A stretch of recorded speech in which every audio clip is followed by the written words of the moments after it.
Assalamualaikum warahmatullahi wabarakatuh. Anak-anakku di rumah, sekali lagi Ibu mengucapkan terima kasih telah menjadi bagian SMP Negeri 12 Gorontalo. Sekarang Ibu akan menjelaskan bagaimana strategi kegiatan belajar mengajar, kombinasi daring dan luring tahun pelajaran 2020-2021 yang insya Allah setelah masa pengenalan lingkungan sekolah akan anak-anakku laksanakan. Jadi anak-anakku, mekanisme kegiatan belajar mengajar daring dan luring ini yang pertama adalah tahap pendataan. Jadi pada tahap pendataan ini anak-anakku semua akan didata yang memiliki dan tidak memiliki HP Android oleh wali-wali kelas. Selanjutnya juga akan didata alamat anak-anakku sesuai dengan tindakan kelas. Berikutnya yang ketiga, wali kelas akan membuat grup WA dan selanjutnya selain ada grup WA bersama anak-anakku, akan juga dibuat grup WA paguyuban orang tua. Oke, silakan dilihat di layar bagaimana pendataan akan dilaksanakan. Selanjutnya, setelah didata adalah tahap klasifikasi.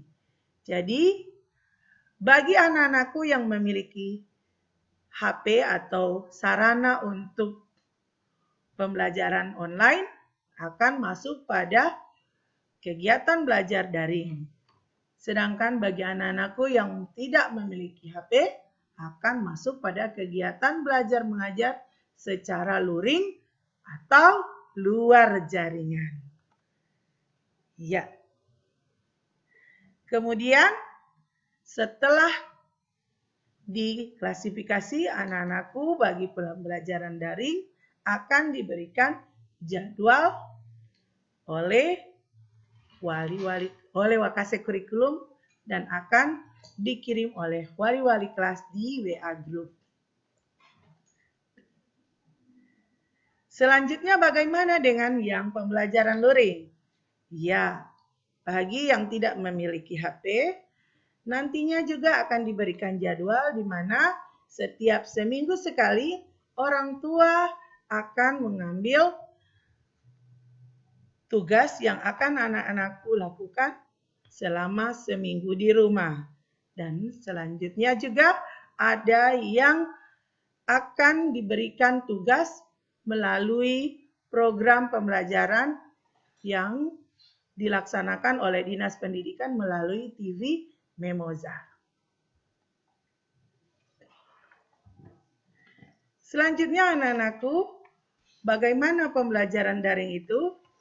Pembelajaran daring itu dilaksanakan jika anak-anakku memiliki gadget atau HP.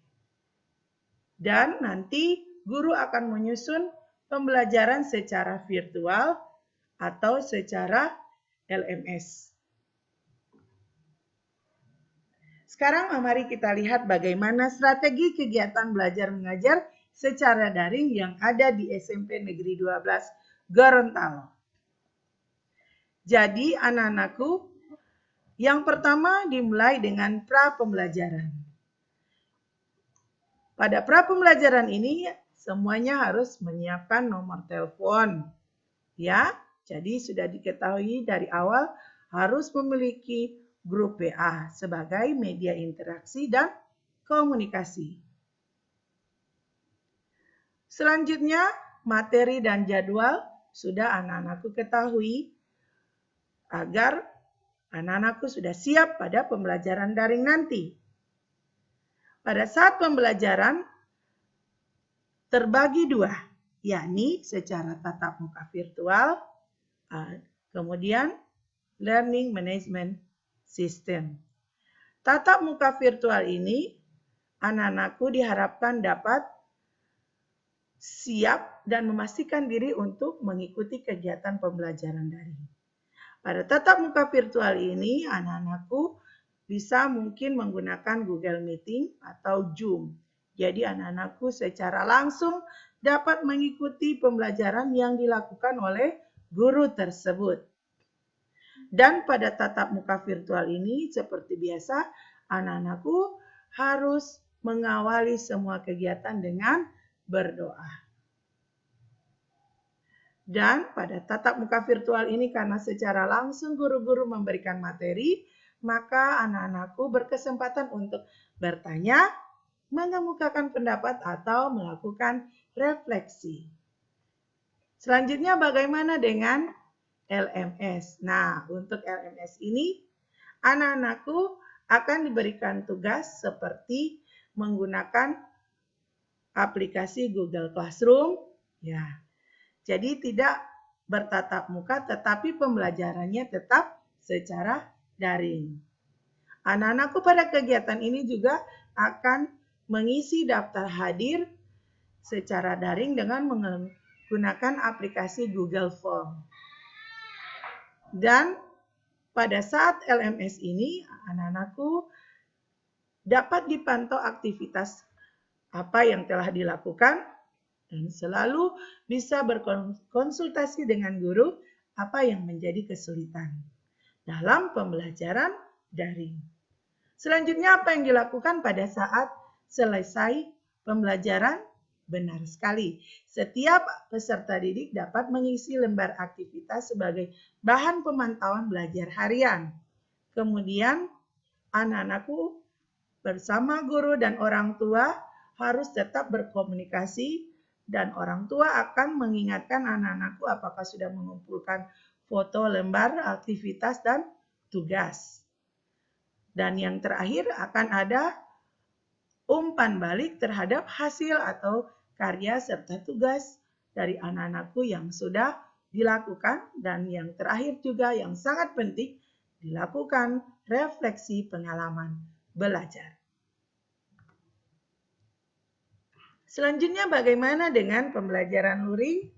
Ya, pembelajaran luring dapat dilakukan melalui media televisi, radio, bahan ajar cetak, modul belajar mandiri dan lembar kerja, serta alat peraga.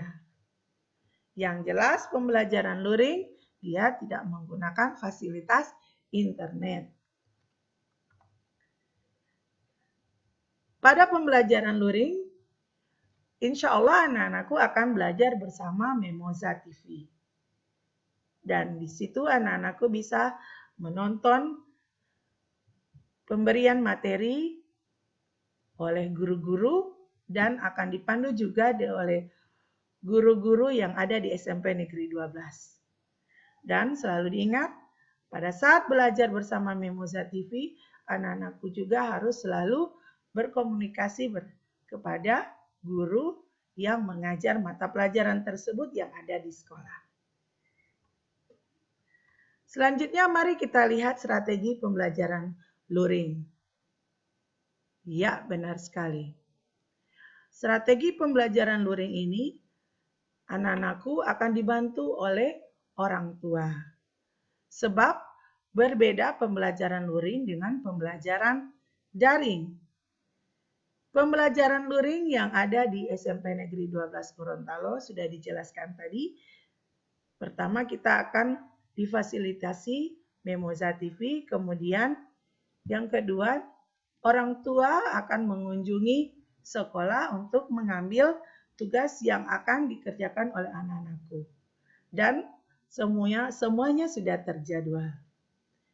Selanjutnya pada pembelajaran ini anak-anakku harus semaksimal mungkin memahami materi yang diberikan oleh guru melalui tugas-tugas atau bahan ajar atau modul. Dan pada minggu berikutnya orang tua akan mengantarkan kembali tugas tersebut kepada guru. Anak-anakku pada pembelajaran daring dan luring ini, anak pasti harus mengetahui apa peran guru. Jelas yang pertama, guru akan selalu menyiapkan rencana pembelajaran dan memastikan kompetensi pembelajaran dapat dicapai oleh anak-anak semua dan selalu menentukan metode serta interaksi yang terbaik agar anak-anakku bisa belajar dengan baik. Guru juga akan menentukan jenis media pembelajaran seperti format teks, audio, visual, berbentuk video, simulasi, multimedia, dan alat peraga yang lain yang sesuai dengan apa yang ingin dicapai. Kemudian yang paling penting juga, di sini guru harus membangun komunikasi dan kerjasama dengan orang tua. Selanjutnya, bagaimana peran orang tua pada pembelajaran daring? Ya, orang tua pada dasarnya harus mendiskusikan apa yang akan dilakukan oleh anak-anakku dengan guru. Ya, selalu harus ada koordinasi dan komunikasi orang tua dengan sekolah.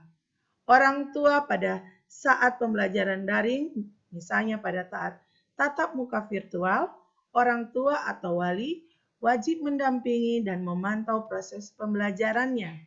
Kemudian, orang tua juga harus mendorong agar peserta didik aktif selama proses pembelajaran. Orang tua juga harus membantu anak secara teknis dalam mengoperasikan aplikasi serta teknologi. Berikutnya, orang tua juga harus memastikan apakah anak-anaknya telah mengisi lembar aktivitas, mengumpulkan tugas, dan berdiskusi dengan guru terkait tantangan atau kendala yang dihadapi selama proses pembelajaran daring. Sekarang bagaimana peran orang tua pada pembelajaran luring atau luar jaringan melalui media TV? Ya, benar sekali. Jadi orang tua harus mengetahui jadwal pembelajaran melalui TV. Kemudian orang tua juga menyiapkan piranti pembelajaran dan mendukung proses pembelajaran melalui TV tersebut. Dan pada saat pembelajaran, orang tua juga harus melihat anak-anakku berdoa dan melakukan aktivitas yang harus atau biasa dilakukan. Orang tua juga akan turut serta menyaksikan pembelajaran dan selalu mendampingi anaknya. Orang tua juga harus mengikuti pembelajaran tersebut dan memastikan anak-anakku nyaman serta gembira. Dan juga orang tua wajib memastikan anak-anakku mengisi lembar aktivitas sebagai bahan pemantauan bahan harian. Orang tua juga memberikan bimbingan dan memastikan agar anak-anakku tetap mengisi jurnal dan membuat tugas dan memastikan bahwa tugas tersebut akan dikumpul. Selanjutnya, bagaimana peran orang tua pada pembelajaran luring dengan menggunakan media cetak? Ya, benar sekali. Orang tua akan selalu berkoordinasi dengan guru atau wali kelas mendiskusikan rencana pembelajaran yang harus dilakukan oleh anaknya. Orang tua selalu menyiapkan waktu di rumah untuk belajar secara mandiri agar anak-anaknya tidak belajar sendiri.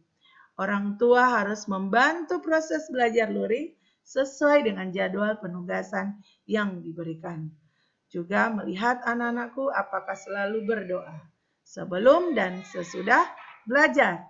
Orang tua juga harus memastikan anak-anakku membuat tugas dan mengerjakan tugas yang diberikan oleh guru. Dan orang tua akan mengantarkan tugas tersebut kepada guru dengan selalu memperhatikan protokol kesehatan. Dan anak-anakku, bagaimana peran serta anak-anakku atau peserta didik dalam pembelajaran daring? Ya, jelas semuanya harus mempersiapkan segala sesuatu dalam pembelajaran daring, baik dari gawai atau laptopnya, bahkan kuota pulsa datanya.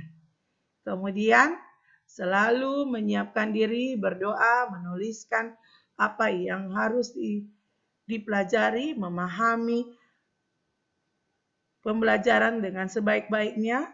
Tayangan yang disaksikan melalui tatap muka harus selalu diperhatikan, dan untuk LMS-nya selalu mengisi lembar atau mengisi form daftar hadir atau tugas-tugas secara online. Kemudian